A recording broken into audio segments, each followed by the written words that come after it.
Hello everyone. आज का हमारा टॉपिक है एंजाइम्स। सो अगर आप वासुदेवन बुक में देखेंगे तो ये चैप्टर 5 है। आज हम लोग देखेंगे एंजाइम्स होता क्या है और उसका क्लासिफिकेशन, जो यूनिवर्सिटी एग्जामिनेशन के लिए बहुत इंपॉर्टेंट है और ये शॉर्ट नोट्स और लॉन्ग क्वेश्चंस के फॉर्म में आ सकता है। हम लोग किस तरीके से क्वेश्चन पूछा जाएगा वो भी देखेंगे और इसका बेसिक कंसेप्ट क्या है और क्लासिफिकेशन कैसे करते हैं। Enzymes basically, enzymes are biocatalyst. Biocatalyst क्या होता है? Biocatalyst means which are used for living system, means living system में यूज़ किया जाता है कैटलिस्ट के फॉर्म में। कैटलिस्ट क्या होता है? अगर हम एग्जांपल देखें, अगर suppose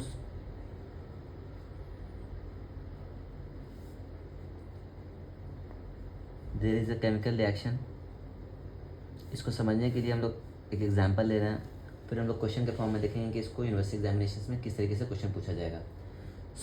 enzymes basically type of और एक कैटलिस्ट है। कैटलिस्ट क्या होता है? अगर एक केमिकल रिएक्शन हमारे बॉडी में हो रहा है, A+B कोई रिएक्शन है जो हमारे बॉडी में हो रहा है और इससे प्रोडक्ट बन रहे हैं C+D, जो रिएक्टेंट है जिस पे एंजाइम एक्ट करेगा उसको बोलते हैं सबस्ट्रेट, और जो प्रोडक्ट बनता है, जो सबस्ट्रेट जिस पे एक्ट किया और उसके बाद जो कन्वर्ट हुआ सबस्ट्रेट, उसको बोलते हैं प्रोडक्ट। तो हमारे बॉडी में हर सेकंड कुछ ना कुछ बॉन्ड टूट रहे हैं, बॉन्ड बन रहे हैं, केमिकल रिएक्शन हो रहा है। उस केमिकल रिएक्शन, ये जो केमिकल रिएक्शन है, इसको एक्सेलरेट करने के लिए जो या पुश करने के लिए इसको सबस्ट्रेट को जो चाहिए होता है एक हेल्पर के फॉर्म में, उसको बोलते हैं कैटलिस्ट। तो कैटलिस्ट को कुछ इस तरीके से डिफाइन करते हैं। Catalyst are substance which accelerate the rate of chemical reactions, which accelerate the rate of chemical reactions itself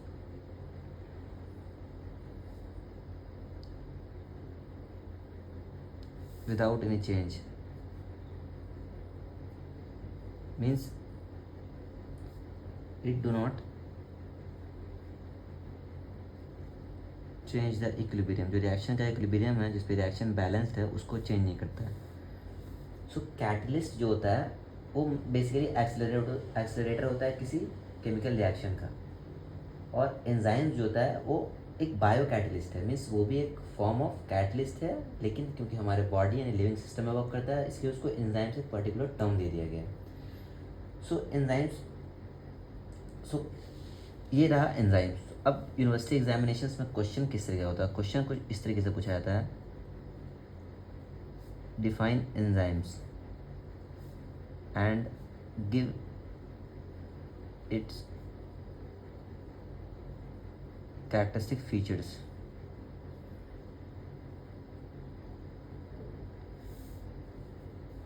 Explain its nomenclature and IUBMB classification. IUBMB क्या होता है वो बताता हूँ थोड़ा देर में। IUBMB classification with suitable examples.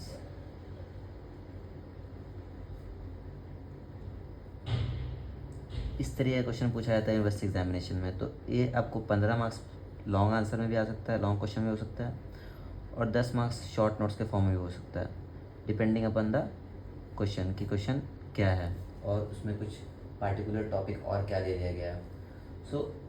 इसको सॉल्व करने के लिए बेसिकली आपको पहले एंजाइम्स डिफाइन करना होगा, एंजाइम्स होता क्या है। तो आंसर क्वेश्चन में लिखते हैं। फिर IUPMB का मीनिंग होता है, ये बेसिकली वो अथॉरिटी है जो क्लासीफाई करता है और जो मतलब internationally all over world wide में जो रिस्पॉन्सिबिलिटी लिया हुआ है कि एंजाइम्स में अगर कुछ नए फीचर्स या नए कुछ डिस्कवरीज हो रहे हैं तो उनको ऐड करना और उनको बुक में ऐड करके फर्दर क्लियर करना। अगर कोई साइंटिस्ट अगर कुछ नया रिसर्च करके फाइंड कर रहे हैं तो उसको क्लियर करना। सो वो IUPMB का काम है। IUPMB बेसिकली एक अथॉरिटी है, तो इसका फुल फॉर्म होता है International Union of Biochemistry and Molecular Biology. Enzymes होता क्या है? Enzymes are basically biocatalyst. इसको डिफाइन करते हैं, enzymes are biocatalyst that are essential for biochemical reactions to proceed inside the human body. So enzymes को कुछ इस तरीके से डिफाइन करता है, give its characteristic features. So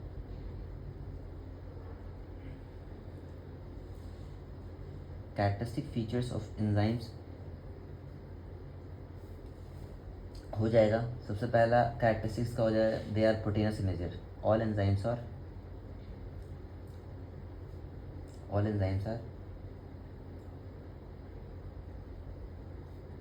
of proteinous nature.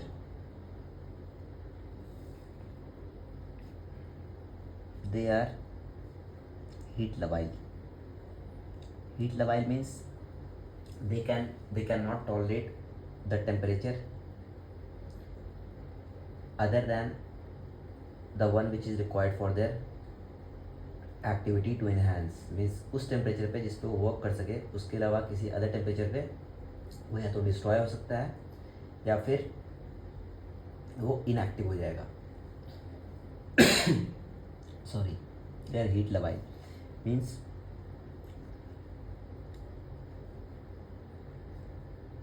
they are effective only at a particular temperature.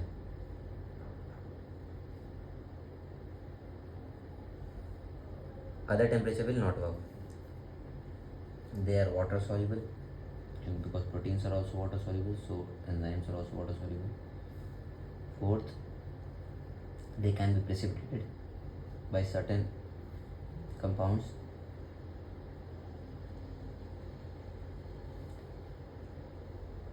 Since proteins are linked by amino acid and amino acid has nitrogen, so they contains nitrogen as well. इसमें nitrogen भी होता है। ये the 5 characteristics of enzymes. They are of proteinous nature, they are heat labile, they are water soluble, they can be precipitated and they contains nitrogen as well. So enzymes and its characteristic features हो गया। इसका nomenclature कैसे करेंगे, तो उस पर आते हैं।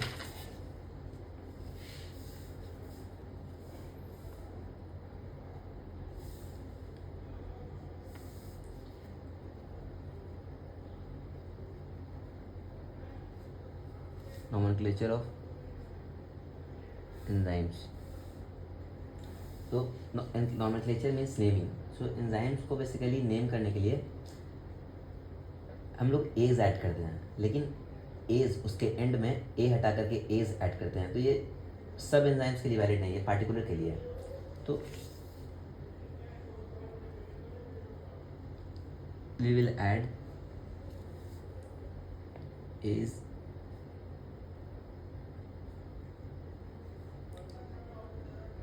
at the end of the substrate. Example, if an enzyme is acting on urea, so we will remove A and add A's, urease. For example, lactose, remove S, remove O's and add A's, lactase. So कुछ enzyme जो historical, कुछ enzymes के जो नाम है वो historical है. For example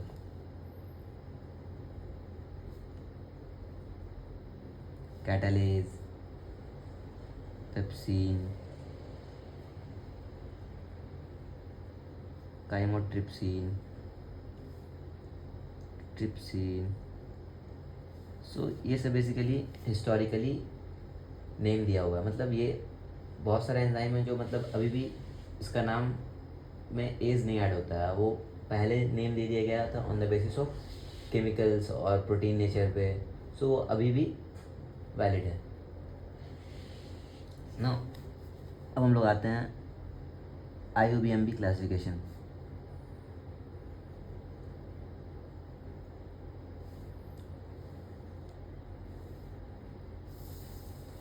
IUBMB जो अथॉरिटी है उसने क्लासिफाई किया है इसको बेसिकली. सो इसका बेसिकली 6 क्लासिफिकेशंस हैं. लेकिन क्योंकि सिस्टम के अकॉर्डिंग जो एंजाइम क्लासेस है वो बेसिकली जितने भी एंजाइम्स है वो बेसिकली 4 डिजिट्स में क्लासिफाई गए हैं. लेकिन वो इसके एग्जांपल्स हैं. सो बेसिकली IUBMB का जो क्लासिफिकेशन है वो 6 फॉर्म में किया गया है, 6 क्लासेस में.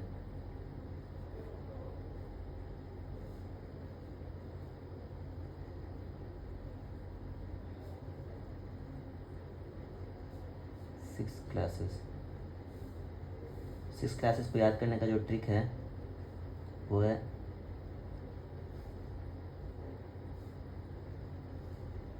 ऑथ लील. एक नया भी ऐड हुआ है 7th क्लास जिसको बोलते हैं टी सेट ट्रांसलोकेज. सो क्लासिफिकेशन से पहले हम लोग ये देख लेते हैं कि जो इसका जो क्लासिफिकेशन है सिस्टम के अकॉर्डिंग वो बेसिकली कैसे किया गया है. सो उससे पहले हम लोग देख लेते हैं.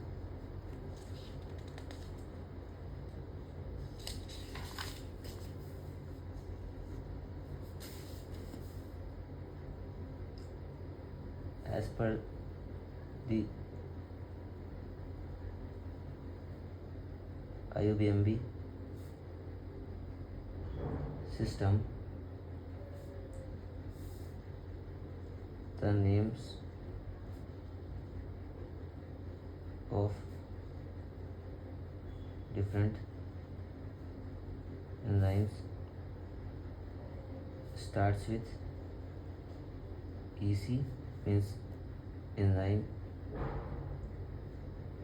class, followed by 4 digits. For example for a particular enzyme E, उसको अगर हम लोग दिखाना चाह रहे हैं सिस्टम में तो उसको क्लासिफाई करेंगे EC 4 डिजिट्स. एग्जांपल 1.1.1.1 ऐसे क्लासिफाई करेंगे 4 डिजिट्स में. और इसका इस EC 1 एंजाइम का नाम होता है अल्कोहल डिहाइड्रोजिनेज. Alcohol dehydrogenase. इसका दूसरा नाम होता है alcohol NAD ऑक्सीडोरिडक्टेज.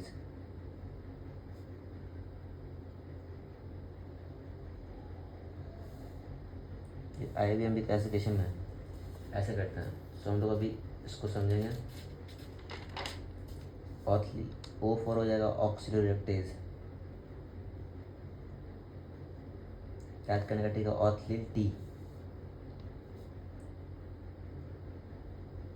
T for transferases, H for hydrolysis, L for lyases, I for isomerases, L for ligase. So H for देखते हैं हम लोग हाइड्रोलिसिस.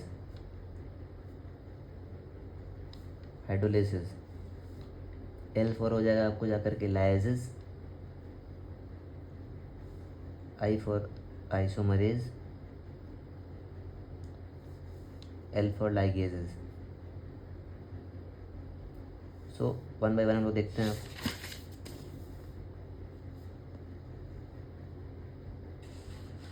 ऑक्सीडोरिडक्टेज।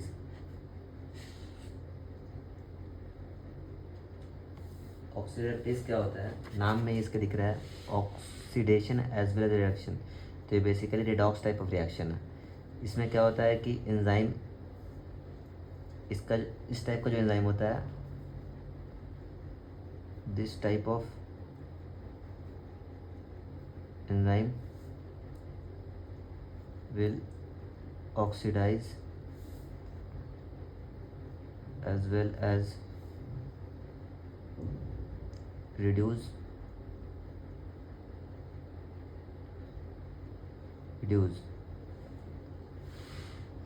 मीन्स जो इस टाइप का जो ग्रुप होता है ये ऑक्सीडेटिव, ये it will catalyse oxidation of one substrate with simultaneous reduction of another substrate. So basically इसको समझने के लिए देखना होगा AH2 एग्जाम्पल लेते हैं, इसको B के साथ रिएक्ट कराते हैं। तो ये B, इसको हाइड्रोजन के पास ऑक्सीडेशन होता है 1, तो यहाँ पे 2 है, तो यहाँ पे -2 हो जाएगा। इसके पास 0 है, तो B क्या करेगा कि इसको ऑक्सीडाइज कर देगा, तो यहाँ से A निकाल लेगा, प्लस ये हो जाएगा BH2। तो यहाँ पे ऑक्सीडेशन एज वेल रिडक्शन होता है। इसका बेस्ट एग्जांपल होता है अल्कोहल डिहाइड्रोजिनेज, जिसका एंजाइम का मिशन नंबर होता है EC 1.1.1.1। सो इसमें जो 4 डिजिट्स जो होता है क्लासीफाई करने का, तो उसका भी कुछ सिग्निफिकेंट होता है, मीनिंग होता है। तो सिग्निफिकेंट मीनिंग मैं इसमें बताना भूल गया था, तो इसमें आप समझ सकते हो। पहला बताता है, इसका फर्स्ट जो होता है वो रिप्रेजेंट करता है क्लास, सेकंड जो होता है वो रिप्रेजेंट करता है सब क्लास, थर्ड जो होता है वो रिप्रेजेंट करता है सब ग्रुप, और फोर्थ जो होता है वो देता है number of particular enzymes in the list.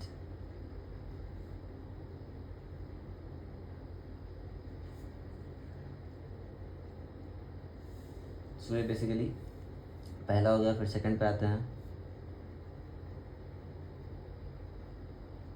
Transferase. तो इस तरह का जो एंजाइम ग्रुप होता है वो बेसिकली ट्रांसफ़र करता है ग्रुप एक सबसेट से दूसरे सबसेट में। तो this class of enzymes transfers one group from the substrate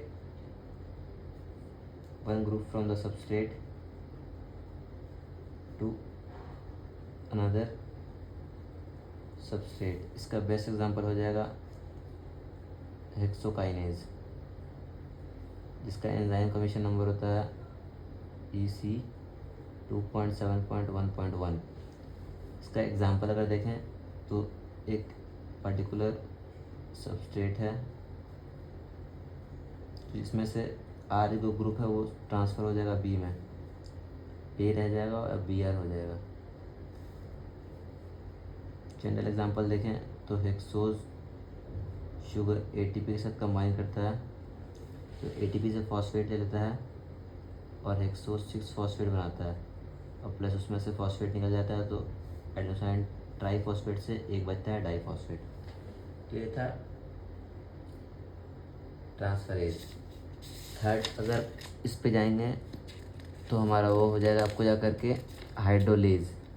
तो हाइड्रोलेज तो बेसिकली सिंपल है, उसके तो नाम में ही है हाइड्रोलिसिस।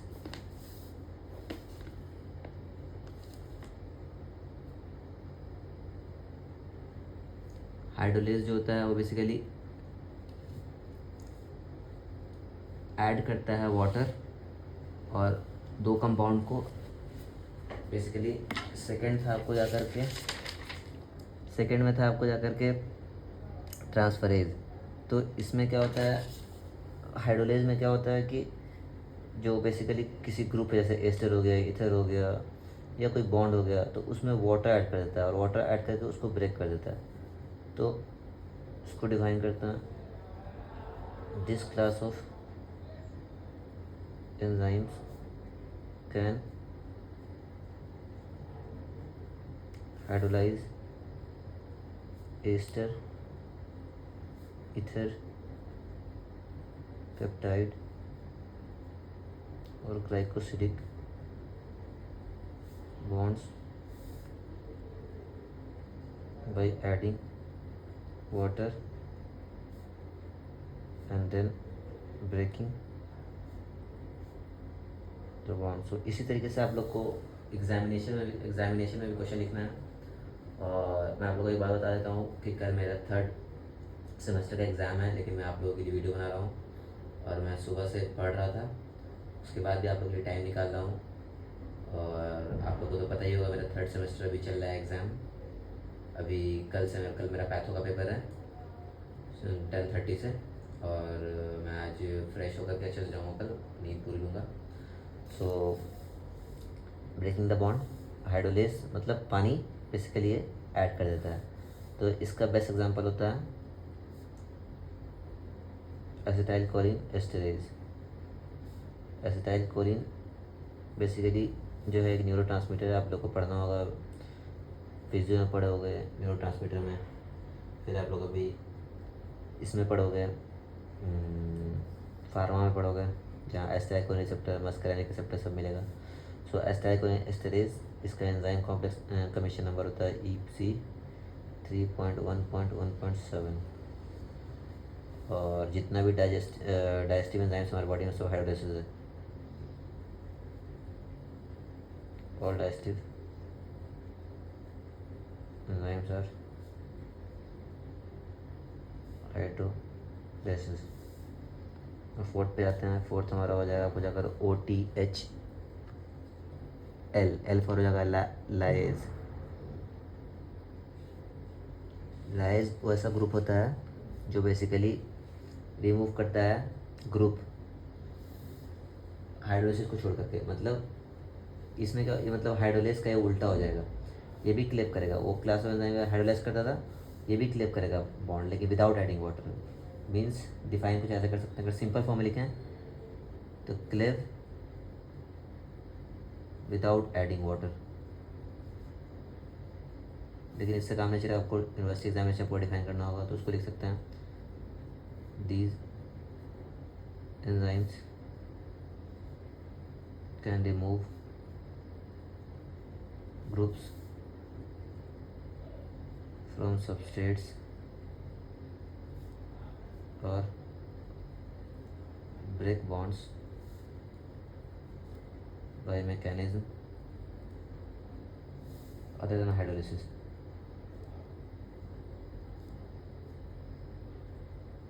गाइस अगर मेरी राइटिंग में प्रॉब्लम हो रही है, आप लोग को लग रहा है, सॉरी उसके लिए, प्लीज़ मैनेज कर लेना। हाइड्रोलिसिस, इसका बेस्ट एग्जांपल होता है एल्डोलेज। तो ये ग्लाइकोलिसिस में क्या होता है कि फ्रक्टोज 1,6 बाईफॉस्फेट जब कन्वर्ट होता है ग्लिसरॉल्डिहाइड 3-फॉस्फेट में और डाइहाइड्रोक्सी एस्टोन फॉस्फेट में, तो वहाँ पे इसी मैकेनिज्म से कन्वर्ट होता है विदाउट एडिंग वाटर। सो एल्डोलेज का एंजाइम कमीशन नंबर है 4.1.2.13। तो आप लोग को याद होगा कि ये बताता है क्लास, सब ग्रुप, और ये नंबर ऑफ, ये वैसे बताता है नंबर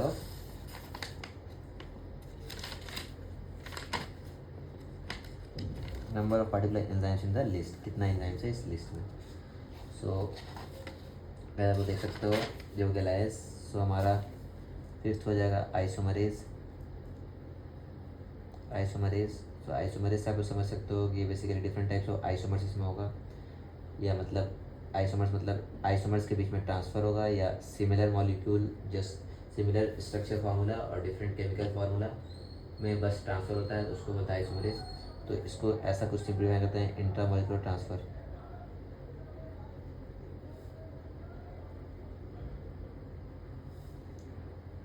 इंक्लूड करेंगे जैसे, मतलब ये प्रोड्यूस कर सकता है basically optical isomers, geometrical isomers, positional isomers. So isomers में बेसिकली बेस्ट एग्जांपल होता है ट्रायोस फॉस्फेट, जो बेसिकली आपको वासुदेवन बुक में मिलेगा, ट्रायोस फॉस्फेट।